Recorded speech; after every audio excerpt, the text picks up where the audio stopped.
Welcome to the Skeptic Zone, the podcast from Australia for science and reason.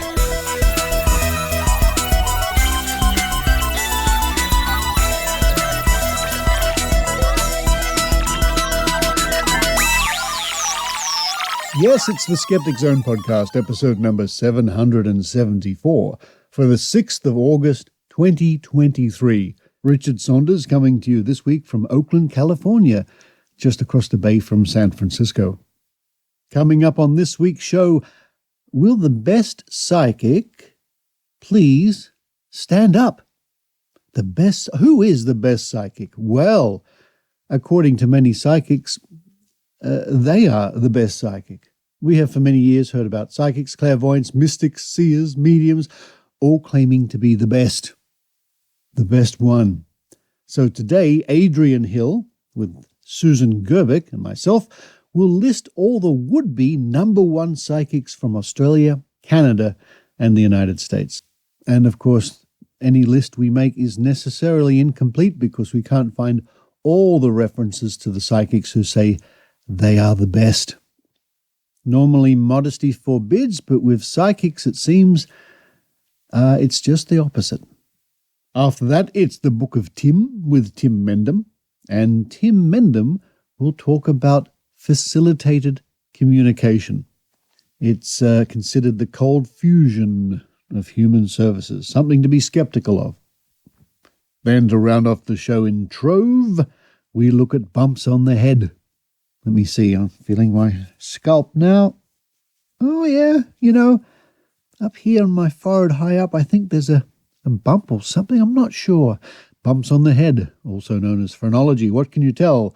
And what did Australian newspapers have to say about this in decades past? Now, a lot has happened in the last week. It really has, apart from a long trip on a jet for me. Now, a couple of weeks ago, I appeared on the 7:30 report on ABC television in Australia. I mentioned that last week, and there's a link in last week's show notes. You can see that appearance. And I was talking about, I was on there to give my comments because that show was featuring a psychic I'd never heard about before called Cale O'Donnell. I mean, there are dozens, I've been doing this for decades, and I've seen dozens and dozens and dozens of talking to the dead type people come and go, so it's not unusual for me not to have heard of the new kid on the block. However, that appearance led to the television show A Current Affair in Australia doing a similar story, and I appear on that. And you can see that for yourself. Just follow the link in this week's show notes for that story. And also, I was very pleased to see that the Great Australian Psychic Prediction Project got mentioned on Chicago Morning News Television only a couple of days ago, or was it even as early as yesterday? With jet lag, you sort of lose the plot a little bit. And thanks to my friend Jim Underdown, who had a word to his friends at that network, and so the Psychic Project got a mention. Again, I'll put a link in this week's show notes so you can see that short video clip. Also, a couple of announcements. I'll be appearing at the Berkeley Public Library on the 12th. The 12th, they've finally settled the date. The 12th of this month, so just under a week away. And that will be the Skeptical Box of Tricks.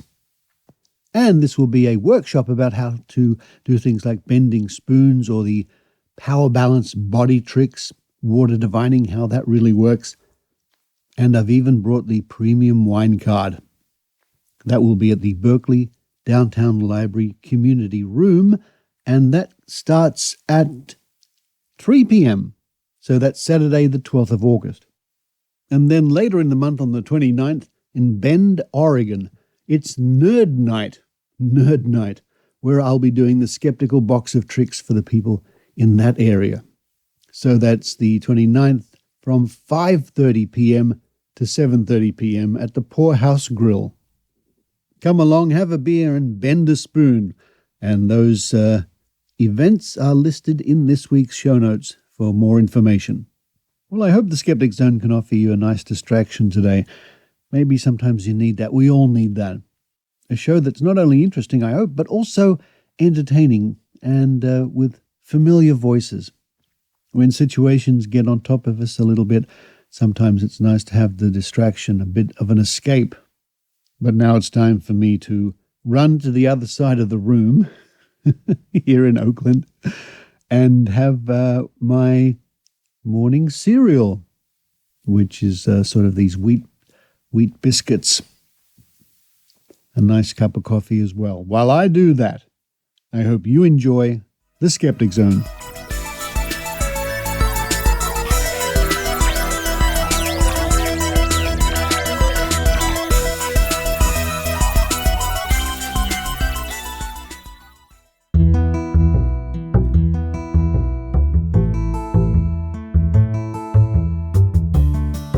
You can count on Adrienne with Adrienne Hill. Hello everyone, it's Adrienne Hill here from Skookum Studios in Calgary, Canada. Over the past few weeks, Richard Saunders has appeared on a couple of TV news shows in Australia to talk about someone who claims to be Australia's best psychic. Sounds impressive, eh? Yeah, I know, I gotta put the A in every once in a while, just to keep Richard happy. This led Richard to look into the skeptical archives to revisit a report he wrote way back in 2005 that listed all the so-called best psychics at the time in Australia. So today on You Can Count on Adrienne, we are going to read out not only the list from 2005, but also an updated list from 2023, as published on the website of the Australian Skeptics. But wait, there's more. I'll be also reading out a list of many people here in my country that claim to be Canada's best psychic. And to round things off, Susan Gerbic will be mentioning some of the many making the same claim in the United States. Phew, so much paranormal power. So let's get started with Australia. Richard, take it away.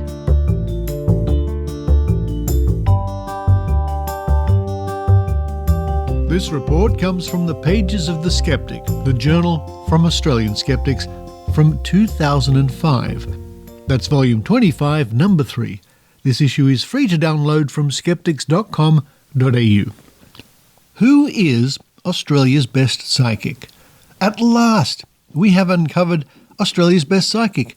In the end, it wasn't at all hard. We Google searched, read lots of women's magazines, and watched tabloid TV. However, we found that we were far too successful, with many people claiming directly or indirectly the same title.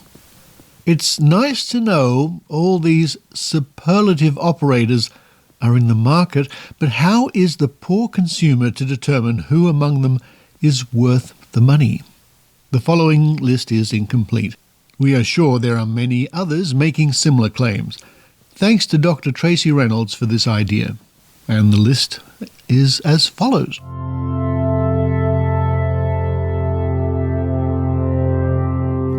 Danielle, Australia's leading psychic medium. Amanda de Warren, Australia's foremost psychic medium. Bridget is known as Australia's best-loved psychic. Gary Wiseman, Australia's leading psychic all-rounder. Michael Wheeler, Australia's most accurate psychic. Michael Wheeler, Australia's leading psychic medium. Talia, the best, most accurate psychic in the world. Scott Russell Hill, the world's most accurate psychic. Scott Russell Hill, Australia's most accurate psychic. Scott Russell Hill, Australia's leading authority on the paranormal. Scott Russell Hill, Australia's most renowned psychic. Jacqueline Close-Moore, Australia's leading psychic. Gabrielle, acknowledged as Australia's most incredible clairvoyant. Rhonda Stewart-Garfield, Australia's leading psychic. Mitchell Coombs, Australia's leading psychic witch.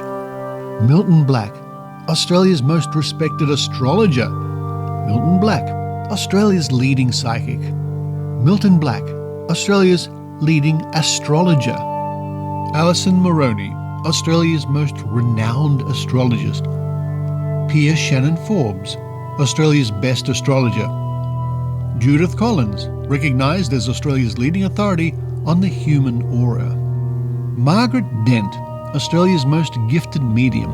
Margaret Dent, Australia's most renowned psychic. Kerry Culkins, Australia's most famous psychic. Kerry Culkins, Australia's most respected psychic. Kerry Culkins, Australia's leading psychic astrologer. Athena Starwoman, Australia's most popular astrologer. Fiona McCallum, Australia's favourite and most accurate clairvoyant.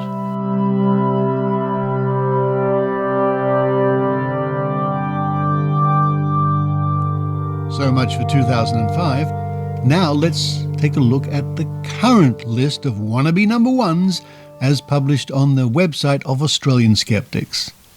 We do know that many psychics will admit that there is a bit of dodgy purveyors out there, though obviously not themselves, and presumably not the other bests. But without an obvious scale, we'll just have to go on their say-so. The following list has been gathered from mentions on various web pages and media appearances over the past few years. It doesn't include those sites that came up advertising ringer psychic lines, even though many of those claim to have the best psychics, albeit anonymously. So here they are in their own modest words.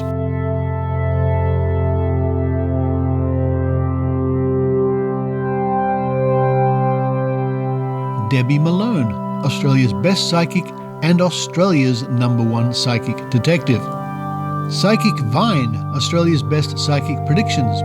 Gypsy Rose, Australia's most trusted clairvoyant.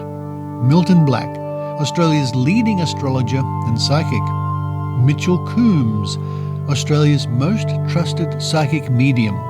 Ezio and Michelle DeAngelis, Australia's #1 psychic medium team. Ezio DeAngelis, the man they call Australia's most accurate psychic medium. Pam Bradbury, Sydney's best psychic. Not quite Australia, but she might be on the way up. Damien Mark, Sydney's #1 psychic medium. Maybe he should talk to Pam Bradbury. Pandit Sanjay Jai, best astrologer Australia. Taran K. Tawari, best astrology service in Australia. Kartik Kaur, best astrologer in Perth, Australia. David the Medium, internationally recognised as Australia's most highly rated clairvoyant and spiritual medium. Marina D, best psychic readings in Melbourne. Dee Gibson, Australia's leading numerologist. Ruthie Phillips, Australia's top clairvoyant medium. Frances Bevan, Australia's most accurate clairvoyant, psychic and astrologer. Amanda, Australia's most popular phone psychic. Deb Webber, Australia's best and most famous psychic medium. Katerina Ligato, Australia's foremost psychic healer. Cale O'Donnell, the latest contender, Australia's #1 medium, quote, simply the best, end quote.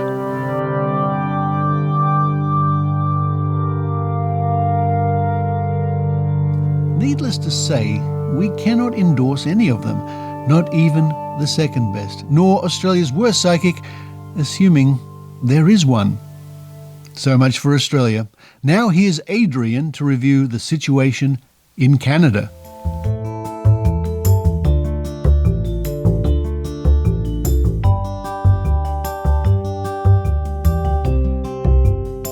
Here in the land of snow and real Canadian maple syrup, we are not short of people all claiming to be the best psychic, medium, astrologer, etc. So after some searching online, I've come up with this list.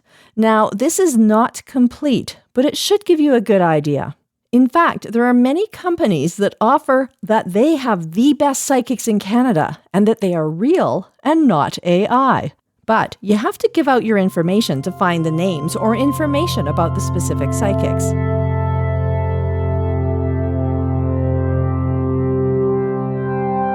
And the first one I'm going to mention is Michelle Russell. Meet Canada's top psychic medium. And then there's Marianne Kennedy, and she says, connect to spirit with Canada's top psychic medium. A little repetitious. But then we also have Lynn Nichols. She's Canada's best psychic medium. Not top, but best. And next we have Mickey, North America's #1 celebrity psychic. But she is from Canada. The next two I actually found on Etsy, which I thought was really interesting. Now I can imagine I'm going to be inundated with psychic reading suggestions every time I go onto that site. The first one was Amanda, and she is tarot card 1 number reader in Canada. And yes, that's the way it's written on her site. And it's very interesting. There's another reader on Etsy named Derek, so male and female, and I'm quite suspicious because it also says tarot card 1 number reader in Canada. I'll let your imagination figure out what might be going on here. Next, we're going to get into some astrologers. The first one is Astro Rishi, or Rishi G, best and top-rated astrologer in Canada. Next is Ratnakar Tiwari, and I apologize if I have mispronounced that. Ratnakar disentangles your tangled life with the #1 Vedic astrologer in Canada. Followed by Guru G, the top astrologer in Canada. And lastly, Ramji Astro, who is the best astrologer in Canada. And I wonder if all these best in Canada talk to each other, maybe via telepathy? But now, let's see what's happening in the United States. Here's Susan Gerbic in California.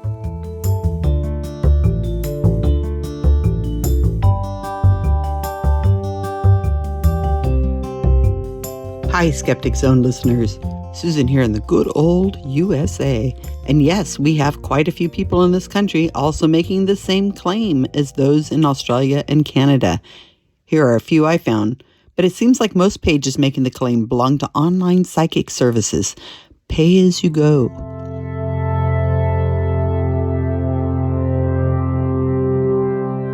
Matt Fraser is America's top psychic medium. Michelle White Dove, celebrity psychic, spiritual medium and author, is America's #1 psychic.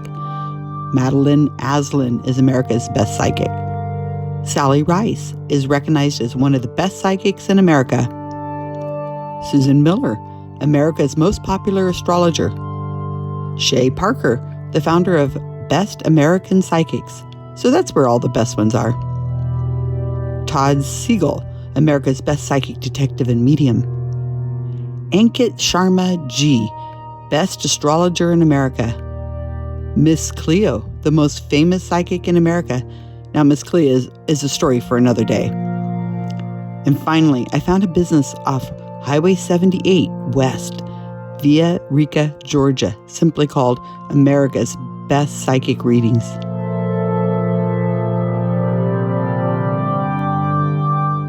I wonder if these psychics send telepathic messages to Canada and Australia. Back to you, Adrienne.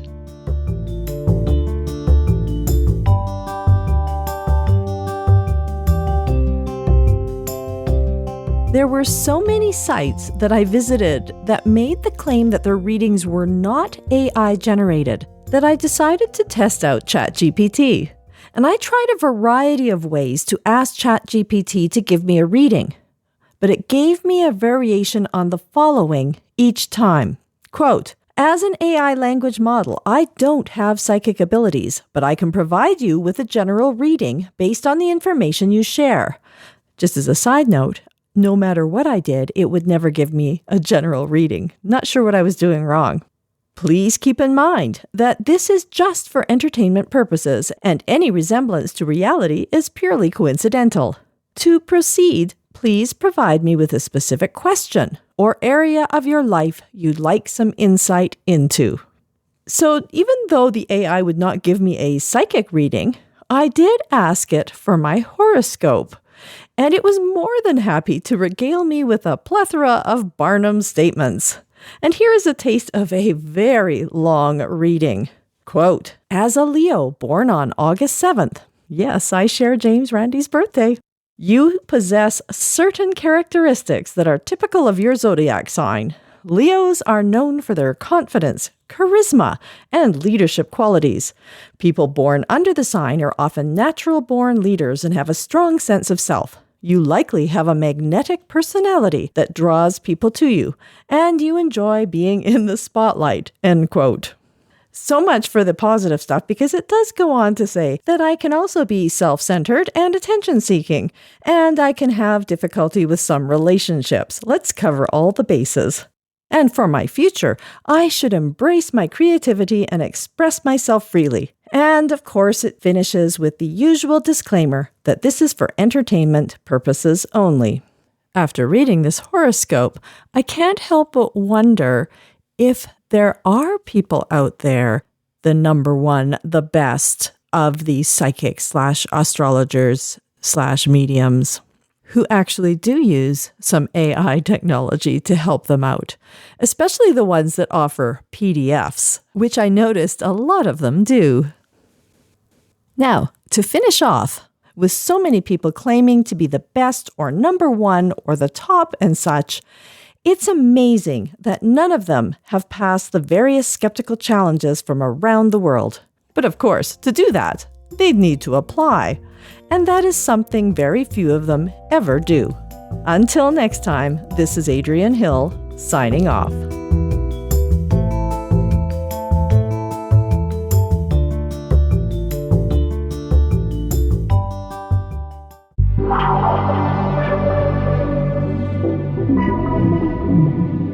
Hey everyone, this is Brian Dunning from the Skeptoid Podcast. I have just completed my new feature documentary film about the real science behind the UFO phenomenon, tantalizingly entitled The UFO Movie They Don't Want You to See. Well, here's your chance to spite them and to see it anyway. If you're going to be at PsyCon 2023 in Las Vegas this October, we're having a free screening.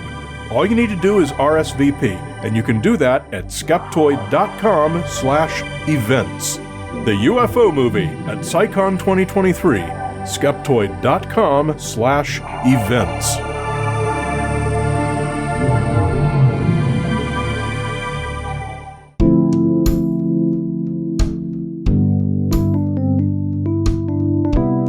And now, a reading from the Book of Tim, with Tim Mendham.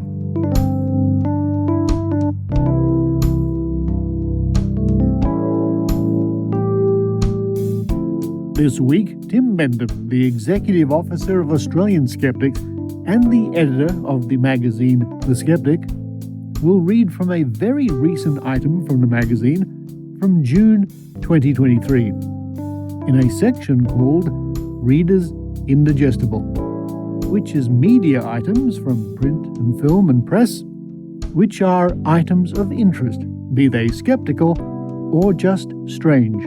And this item is called Communication Breakdown. Here's Tim Mendham.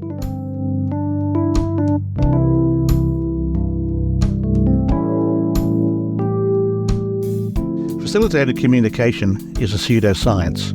It's been called the single most scientifically discredited intervention in all of developmental disabilities, or the cold fusion of human services.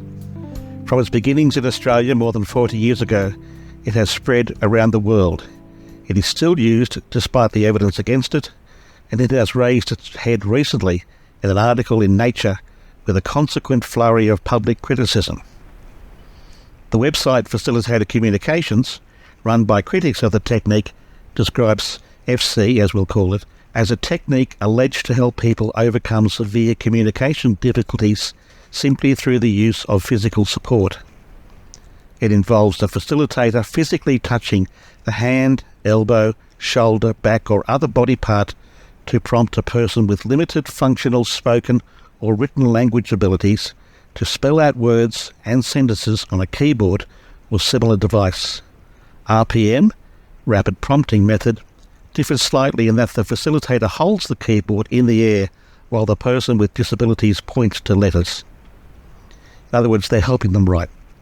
It is often applied in the public's mind to low-functioning individuals with autism, but can also supposedly be used with others, such as those suffering cerebral palsy or even dementia. The emphasis is on those who are non-verbal and with some physical impairment. Techniques similar to FC appeared around the 1960s, with early observations regarding facilitated teaching of children with autism being published in Denmark, as well as some claims in the UK and US. The Danish studies did not have an impact outside of the country, and the debate there died out in the early 1980s due to a lack of scientific evidence. In Australia, however, special educator Rosemary Crossley independently created facilitated communication in 1977. It has become used largely due to her efforts, and Crossley's version spread to the United States in the late 1980s and then Asia and Europe. The message of the technique is that inside such disabled individuals there is a mind desperate to express itself, a mind that, considering the impairments and outward physical restrictions, may be surprisingly eloquent and incisive. It just needs help to get its message out. Some of the messages produced have shown great sophistication, including poetry, essays and speeches. Probably the first public and damning discussion of FC was that of a 1992 episode of the US Public Broadcasting Service's Frontline program, titled Prisoners of Silence. This looked at examples of FC in action, its practitioners, the patients, and their families. It drew on comments from medical and academic figures and lawyers, both pro and anti. It included a series of tests to assess the simple suggestion that it is the facilitators who are the source of the messages by moving the patient's fingers onto keys that the facilitators think are relevant. The tests were formatted to show one image, say an object, to the patient, and a different one to the facilitator. When the person was asked to describe the image, the answer was always the image shown only to the facilitator. Now you can see this actually on YouTube. Just look up YouTube prisoners and you'll find it there. The quote above about cold fusion is from that program. As happens in Prisoners of Silence, it is often clear that the subjects are not looking at the typewriter, notebook or other instrument they are supposedly using to spell out their message. Their gaze is elsewhere, distracted, but still the message is being written with the help of the facilitator. While FC has been criticised for raising the hopes of parents and families that they are able to communicate with their children, there is also the issue of claims of abuse supposedly made by individuals against members of their own families, in particular the fathers. This has led to marriage and family breakups and legal action and even imprisonment for those accused. Considering the fact that the facilitators are likely leading the responses, one wonders what motivates them to make such claims, especially false accusations of sexual abuse, most of which are settled out of court and or charges dropped. There has also been the issue of patients suggesting a preference for how and where they would prefer to live, such as nursing homes instead of the family home. There is no suggestion that the facilitators are anything but sincere in their belief in the technique and what they see as the help they are offering. The problem is that they are wrong and damaging to families and individuals, including the patients. Some practitioners featured in the public broadcasting program actually recanted their views when presented with the scientific evidence, but many practitioners are understandably defensive in the face of criticism, and some vehemently so, with some critics claiming to having received various forms of threats from supporters of FC. It is probably because of its poor scientific reputation that different names for the technique have been used, such as supported typing, typing to communicate, informative pointing, spelling to communicate, hand over hand, motor communication, and speaking with eyes. Now, FC has been featured positively in the media over the years. One notable occasion was the Australian film Annie's Coming Out, which was in 1984, based on the book of the same name by Crossley. Reports of patients reaching high levels of education with the support of their facilitators occasionally appear, and there was a recent TV news report concerning such a high school student in New South Wales, with the then State Minister for Education lending her support. But it is the article in Nature that has brought the argument to the fore once more. Titled, "I am not a broken version of normal, autistic people argue for a stronger voice in research," the article argues for greater representation of low-functioning autistic people in the development of research policy, which the author Emiliano Rodriguez Mega says is often done by higher-functioning autistic people, at least, if not non-autistic people entirely. The article quotes Rachel Kripke-Lewig, described as a non-speaking autistic advocate and student based in Menlo Park, California. Kripke-Lewig is quoted as saying, "The best way to get it right is to listen to us." In fact, that quote previously formed the first part of the article's headline. At some stage it was changed to the one it now has, "I am not a broken version of normal." The original headline is the one cited in such sources as PubMed and ResearchGate. The change raises the question as to whether the term listen might have been seen as inaccurate or leading. Or was it changed because the criticism the article and Nature received? That criticism was led by Skeptical Inquirer columnist and psychologist Stuart Weiss, whose May 16 article, "The Journal Nature Falls for Autism Pseudoscience," says that, quote, "Nature stooped to a new low, but it credulously highlighted one of the most rampant forms of pseudoscience in the world of autism." The Nature article doesn't actually mention, quote, "facilitator communication," close quote, or any other version of the technique, but is its use of quotes from severely disabled autistic individuals that has raised the current ire. There was a clear suggestion in the article that such people are using their own words without mentioning how their words are gleaned. As Weiss says, because Kripke-Lewig's quote was not derived from an evidence-based communication method, we have no way of judging whether these were the non-speaking person's words or not. What does indicate how the quotes were derived is a photo in the Nature piece of Kripke-Lewig using an FC message board held by someone out of frame. The use of handheld boards has received its own criticism, with the suggestion that the facilitator could move the board as much as moving the patient's hand on a more stable device.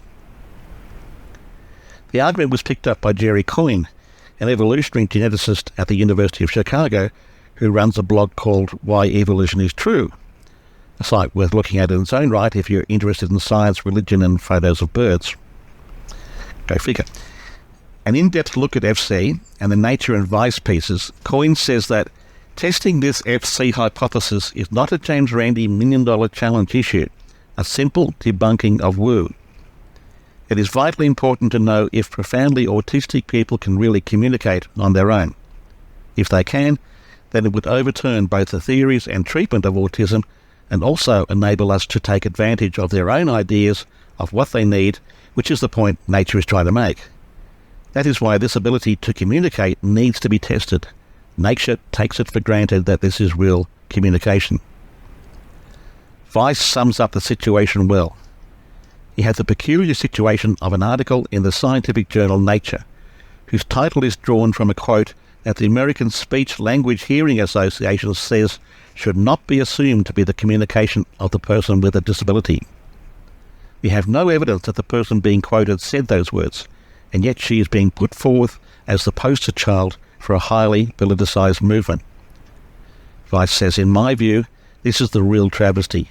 This person has achieved remarkable visibility, including quotes and a photograph in a widely read science journal. Yet the available scientific evidence suggests that rather than speaking out for herself, she has been silenced, and someone else has substituted their voice for hers. All of this may have happened with the best of intentions, but if I'm right, it is a substantial injustice nonetheless, and the journal Nature, which ought to know better, is complicit in making it happen.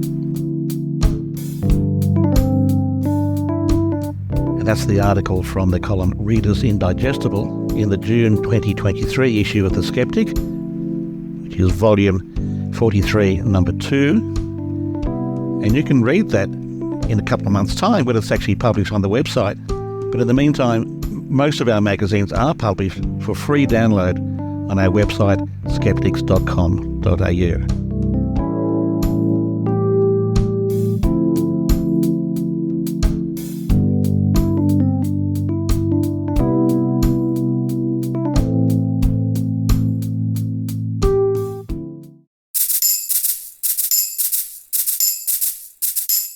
G'day, Dr. Carl here, popping up on your beloved Richard Saunders podcast, inviting you to follow me on TikTok where things are much faster. And it all has to happen in a minute or less. So, why do diet drinks get you drunker? For example, a rum and diet cola versus a rum and regular cola. Why do we hear the ocean in a seashell? Is coffee good or bad for you? With regard to farts, what happens when you hold them in, and why do farts smell worse in the shower? And the old wooden spoon, as used in cooking, does have a very porous surface, so in terms of bacteria, is it safe to use? And of course, we all know that destiny shapes our ends, but so do the natural electrical fields that we generate, and marijuana munchies might be related to a 500 million-year-old mutation that makes eating enjoyable via our natural cannabinoids that our body makes. Just follow me on TikTok, at Dr. Carl, DRKARL, to find out the answer to all these questions and more.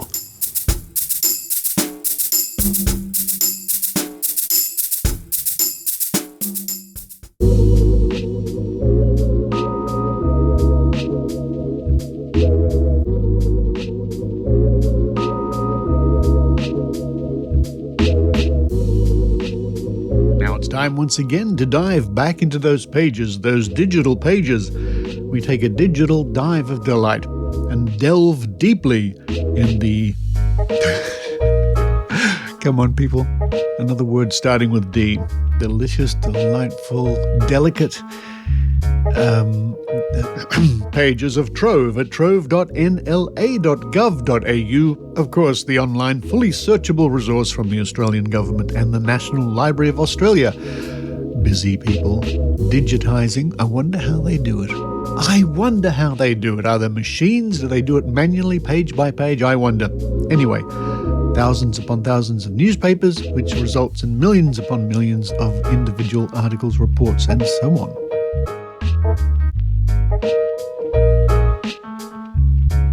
And you'd have to have bumps on your head not to take advantage of this resource, so that's what we'll look at this week.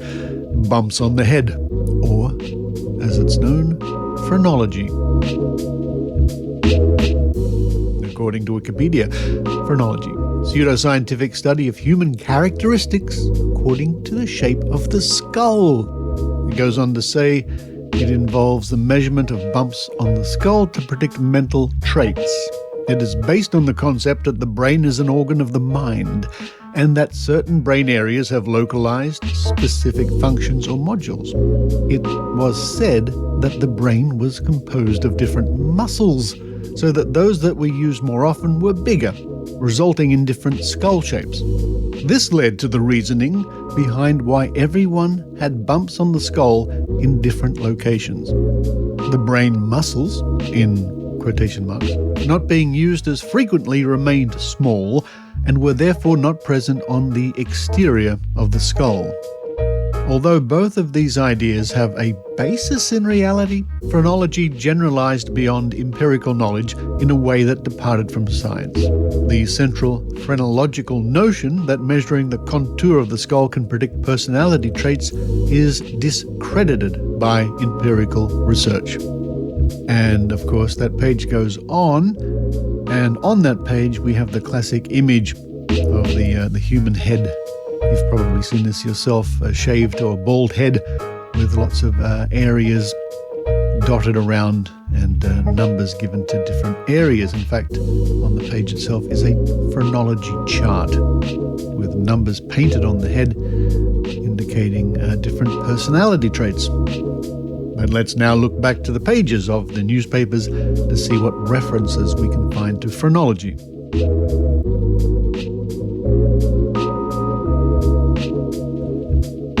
And here we are in the Telegraph newspaper from Brisbane, dated the 31st of July 1936. And it's a story about Sydney. Sydney City Council abandons head reading for picking salesmen. Sydney, July 30. Psychoanalysis and phrenology which have been a feature of the City Council's method of assessing the mentality of applicants for salesman's job on the commercial side of the electricity undertaking, are to be abandoned. Councillor O'Day, sceptical observation sums up the reason. You might as well say that because a man is fat and has a red face, he must drink beer, he declared. Well done, Councillor O'Day, way back there in 1936. Now here's something from a newspaper called The Australasian, way back in 1917, the 1st of December, and this is from Melbourne, Victoria, and it's very fuzzy, the reproduction here. I guess the original newspaper is a bit fuzzy. Anyway, we'll see what we can find out. The item is called, well, it's under the banner of Scientific Science Notes by Tellurian, I think that says. Phrenology.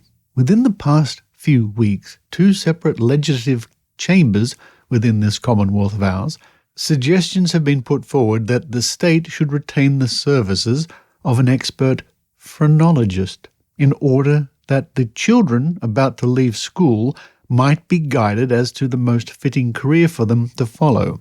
It may possibly be worthwhile to inquire into the history and origin of phrenology, its scope and present standing. Phrenology is derived from two Greek words, meaning, quote, the study of the mind, end quote. But such a definition hardly fits the popular conception. The common phrase, reading the bumps, more closely fits in with our general ideas on the matter. Fundamentally, it is founded on the belief that the various faculties or propensities of the mind have their seats in definite specialized portions of the brain. Further, phrenology lays down that extra development of any particular faculty of the mind is expressed by increase in the size of its special portion of the brain. Thirdly, such variations in the contour of the brain are believed by phrenologists to be closely followed by the external shape of the skull, thus providing a means for the reading of the mental characteristics of an individual from the outside. Having defined these principles, we may briefly regard the history of the subject. It is greatly to the credit of phrenology that it has always had strong stress on a belief in the intimate connection between the brain and the mind. The brain was not always regarded as the seat of the thoughts and emotions of mankind, as witness our words warm-hearted, melancholy, splenetic, as to do with the spleen, etc., each suggesting some organ of the body as the seat of an emotion. In the 6th century BC, Pythagoras held the belief that the brain was an organ of the mind, but we find that 200 years later, Aristotle taught that the heart was the master organ of emotion and thought, the brain being a cold, inert organ that merely tempered the heart's excessive beat. Plato held similar views regarding the heart as the chief organ of the intellect. A writer of the 13th century, one Albertus Magnus, went further and placed certain special faculties of the mind in definite areas of the brain. This was a speculative idea in an age of guessing and hypothesis, when fireside philosophers indulged in all manner of wild dreams about the world of matter, but carried out little, if any, experiment to uphold their theories. Well, this is an interesting article. Somebody's gone to a bit of trouble to put this one together over a century ago. The founder of phrenology was Dr. Franz Joseph Gall, or Gall, 1757 to 1828. He revived this ancient idea of Albertus Magnus, developed it, conducted a certain amount of research on the matter, and preached his ideas, especially in Austria, about the end of the 18th century. On being forbidden to promulgate his teachings further in that country in 1802, he went, with a disciple named Spurzheim, I think it's pronounced, to France and England, and there spread his doctrines. He was satirized and criticized by many, but on the whole met with great success. Not only the uneducated people of the day, but many learned men also were attracted by the ideas put forward. Societies sprang up everywhere for the purpose of forwarding the study of phrenology, and numerous special periodicals flourished. After a time, interest in the subject languished and died away, and the special journals and societies ceased to be. Occasional articles in scientific and library periodicals show, however, that interest in the matter is not wholly dead. Also, one occasionally hears still of strolling charlatans professing to be phrenologists, sagely measuring heads and bravely pocketing shilling fees. The name phrenology was given to this subject by Thomas Ignatius Forster. Other names that had previously been applied were craniology, physiognomy, etc. Various followers of Gall improved on his idea, and different charts of the head were drawn up, showing the proportions of the skull, whereon could be read the capabilities of the individual. Special qualities as veneration, pride, courage, vanity, poetry, tone, colour, etc., to the number of about 30. Such charts persist to this day, and probably most people have seen one of some type or other. And those are the ones we mentioned at the top of this segment, the charts of the head. Beyond a certain amount of observational experiment conducted by Gall, no phrenologist has made any efforts to determine the actual contours of the brain and the relations of these to the external bumps and depressions on the skull. Christopher North sarcastically suggested that children's skulls should be moulded so that the good motives should be fostered and the evil suppressed. And it is stated that this ludicrous idea was later preached as fact by a phrenologist. Many of the early phrenologists carried the science to the apes and lower animals, and seriously suggested that the dog and the ox do not sing because the shapes of their heads show the absence of the faculty of music. Well, what about howling at the moon? My cats sing sometimes, or they meow a lot for their dinner anyway. In later years, apart from the ordinary charlatans and quacks, there have arisen advocates of what is called the new phrenology. Such men believe in the, quote, localization of function, end quote, in the brain. Their work is based on anatomical and physiological research, and claims are made that there are historically distinct areas in the brain, specialized centers of thought. Great difficulties attend experiments in these matters, and there is much difference of opinion. In science, and that's in quotation marks, so it could be the journal Science or it could be something else, of April 1912, there is an albi written by Dr. Franz. In this, the pros and cons are set out in detail, and the writer concludes with the expression of firm belief that the mind is a function of the brain as a whole, without specialization or localization. Even the popular idea that the movements of one side of the body are controlled from the opposite side of the brain is discredited by many authorities. Dr. Paget, a brilliant English surgeon and somewhat unsparing writer, says of Gall, "His whole stock and trade was a wild guess that he would find man's instincts, faculties, and passions limited to distinct regional areas on the surface of man's skull." Again, referring to the fact that phrenology desired to be accepted as a science, he says, "Phrenology would like to join the procession of sciences, or at least to catch the eye of physiology. Phrenology is waiting in the gutter, as Falstaff, old, shaky, half pride, half shame, waits for the recognition from the king." And breaking in here, Falstaff is a character from Shakespeare. And a quote comes up, and it's from, since I looked it up, it's from The History of Henry IV, Part 2. And the quote is, "I will leer upon him as it comes by, and do but mark the countenance that he will give me." And we know what answer Falstaff got. Replying to the above article, John Knott, in the Westminster Review, he does not uphold the general ideas put forward by phrenology with all its charts and pretenses, but he shows that Gall did not seriously study the relation of the mind and the brain and directed attention thereto.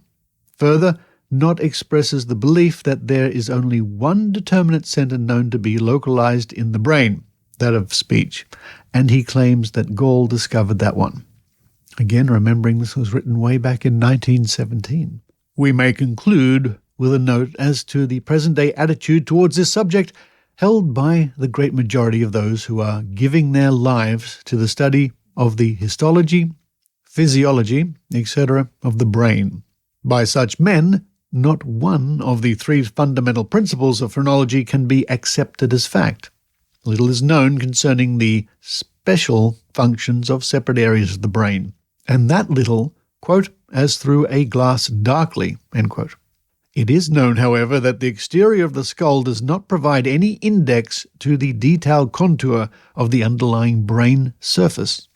On the whole, phrenology may safely be classed with astrology, palmistry, card reading, and other such shams and pretenses as endeavour to disclose the unknown future.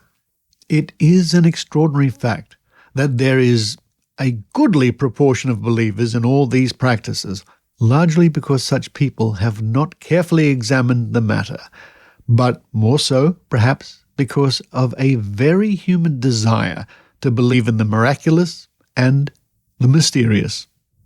And that last paragraph could have been written yesterday. And finally, we'll round up with something which only mentions phrenology briefly, but it's such a fun article. It comes from the Daily Telegraph from Sydney, dated the 20th of April, 1947. A professor debunks popular superstitions. Time. And I guess this is originally from Time magazine. For 6 years, an Ohio professor and his students have been breaking mirrors, walking under ladders, deliberately spilling salt. On a grant given him by the Iowa Academy of Science, Dr. Earl Emmy, professor of psychology at Ohio State University, had been trying to debunk popular superstitions and myths. This week, Dr. Emmy announced that his research had convinced him there was no evidence to uphold the 6 popular forms of quackery: astrology, phrenology, physiognomy, which is face reading, rod divining, fortune-telling, and the belief that red angers cattle. A group of Dr. Emmy's students tested a fortune-teller, found that only 3 of her 17 guesses were correct. The students also assisted in tests to prove that the colour of a person's red hair had nothing to do with his disposition. Dr. Emmy said he had been prompted to do the research because hundreds of millions of dollars were spent annually on quacks in America. Parents are to blame for handing on most superstitions and beliefs, he said.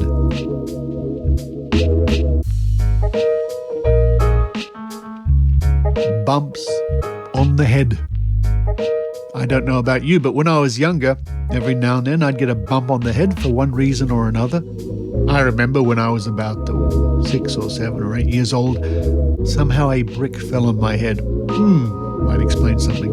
And I ran home to Mum, and she felt my head and said, "Oh, you've got quite a bump there." I wonder if that happened to you, that you had bumps on your head when you were younger.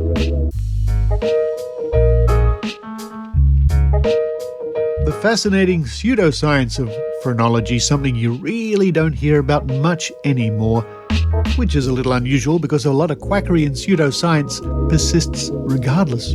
But you can find out about all sorts of other pseudoscience, or phrenology if you wish, in the pages of Trove at trove.nla.gov.au, because, as we've discovered, you never know what you might find.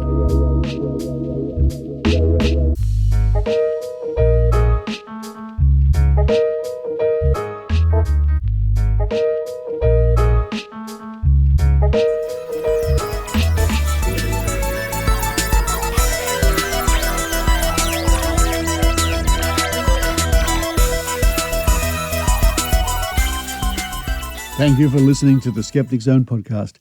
Now, if you're in San Francisco today for me, as I record, is Saturday, the 5th of August. With time zones, it gets a little bit tricky. But I'll be heading down to Japantown and to the Paper Tree origami store, where I hope to fold a few bits and pieces. I understand there's a festival on there today, and the Paper Tree people have asked if I can come by. Happy to do that. So I'll be around Japantown, specifically the Paper Tree store, at some stage during the day. Maybe you can bump into me. If you do, I will make you a flying pig. Thank you to those people who continue to support the Skeptic Zone at skepticzone.tv via PayPal or Patreon. Of course, without your support, there would be no Skeptic Zone. Coming up on next week's show, I hope to speak to my friend Kenny Biddle about spirit or ghost boxes, which is part of the reason I was on TV in Australia over the past few weeks. That psychic, as he calls himself, using a ghost or spirit box, something I've known about for some years, and something to our way of thinking is totally and utterly unimpressive. But to believers, they think it's a portal to hear the voices of ghosts. Well, one of us must be wrong. Looking forward to that chat with Kenny Biddle on next week's show, and we might be analysing a section of a recording of a ghost box. What are those spirits saying? And just before I go, I'd like to mention that our reporter Adrienne Hill was a guest on the Squaring the Strange podcast. And that is a great podcast, one of my favourite skeptical podcasts, and it was great to hear Adrienne Hill on Squaring the Strange. And I must say, Adrienne, your microphone is sounding pretty good. But for this week, while I finish off my coffee and get ready to go downtown to San Francisco to Japantown, this is Richard Saunders signing off from Oakland, California.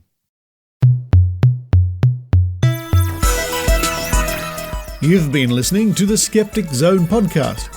Please visit our website at www.skepticzone.tv for show notes, contacts, and to access the back catalogue of episodes going back to 2008. You can follow the Skeptic Zone podcast on Twitter at Skeptic Zone, visit our Facebook page, or leave a review on iTunes.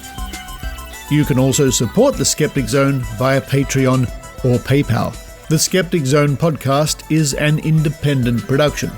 The views and opinions expressed on the Skeptic Zone are not necessarily those of Australian Skeptics or any other skeptical organisation.